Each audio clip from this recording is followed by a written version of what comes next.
Today's video is for that person who feels trapped, stuck, frozen, desperate, hopeless, helpless, powerless, invisible, unseen, unheard, and feels like they have no way out. I get so many people who are following me, watching my videos, and they're like, I'm with a narcissist.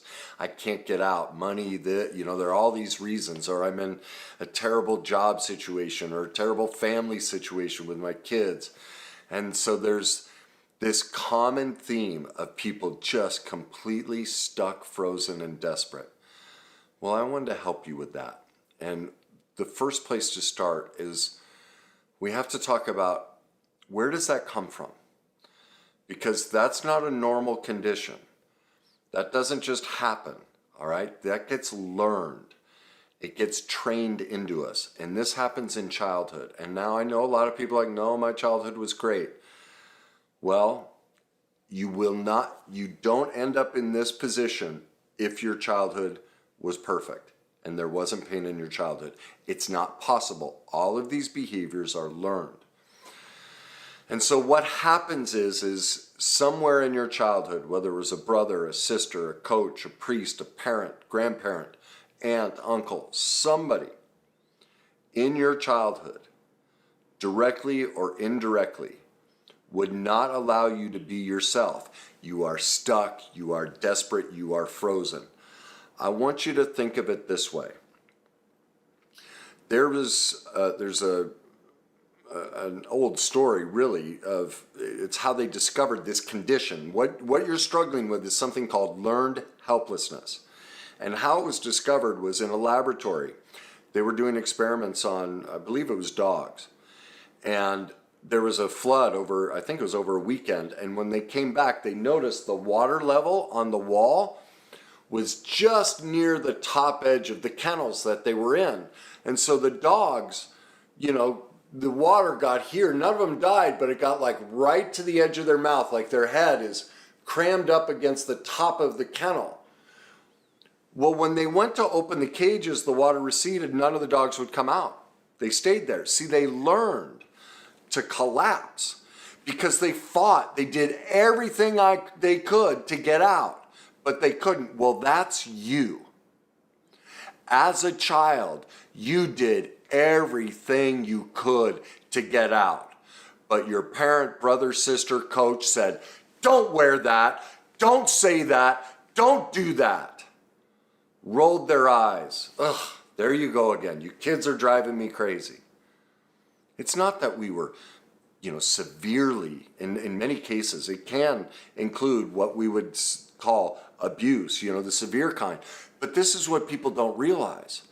All those offhand comments from our caregivers. You're such a loser. You're so stupid. You make a mistake. What were you thinking? Do you realize that every time that happens to us as a child, what that caregiver or relative is saying to us, get in the cage. Get in the cage. Don't be who you are. You can't come out here. No, your life is in that cage. You need to be what I want. You can't go play soccer. You're going to play piano. You can't be you. Get in the cage. And so if you're stuck with a narcissist or whatever it is, you're stuck in the cage. It's not the narcissist. It's the childhood that primed you to relive living in the cage. That's what's happening to you. You are frozen in the pain of the past. And what I'm trying to do is open the door and go, it's okay. Come on out. Come on. Come take a look. It's safe out here. You can be you. You're protected. You're glorious. You're beautiful. You're strong. You are everything. The complete opposite of everything that narcissist or boss or family member is saying about you. It's not true. That's their cage.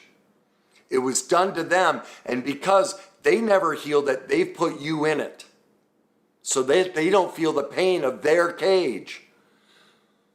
But you don't have to live there. You don't have to live there. And so I'm going to give you a very simple process to just kind of lightly, not aggressively, not rough. You've had enough rough in your life, but to tenderly just kind of grab you by the shoulders and go, hey, come here. It's okay out here. Come with me. Like, let's just go real slow at this. Breathe, take a look around, and let you know it's safe out here, that you can be you. And here's the first step.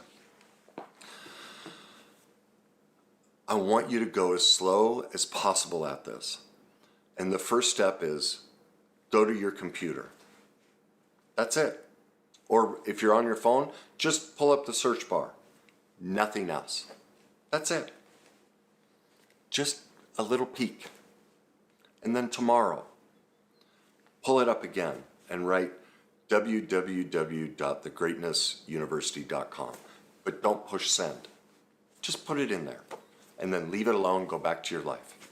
Just real slow. Then the next day, go to put it in, and this time open it up. Send it. But don't look at anything. Just turn it off. Just delete it right away. That's it. That's enough. I want you to do the smallest thing possible each day because you've been told it's not okay to come out of the cage. And so just very slowly and tenderly. All right? All right. On the fourth day, do all of that and then push free content. And then get out again. Don't do anything else. On the fifth day, push free content and then scroll down to the 10 simple steps to heal emotional pain. Just look at it. Nothing else. Don't do anything. So now we're up to the seventh day. You're peeking your head out of that cage a little bit more on the seventh day. Open it up. Select it.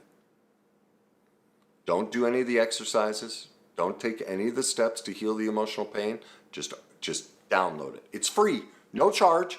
This is a free guide that will heal the learned helplessness and all this pain that has kept you with the narcissist and going, well, I'm 70 years old. There's nothing I can do, Kenny. I'm on food stamps. Oh, that's not true. If you do this work, you'll find, trust me, it'll all turn around. That's why I'm saying, just peek your head out of the cage, these little steps, all right? And then start working through. Just every day, do the smallest thing possible. And at the end of 30 days, you're going to have worked through most of that stuff. And you're going to find you can live outside of the cage. You don't have to be there anymore. And so that's my encouragement to you. There isn't any reason for us to stay stuck in the cage. It's a choice.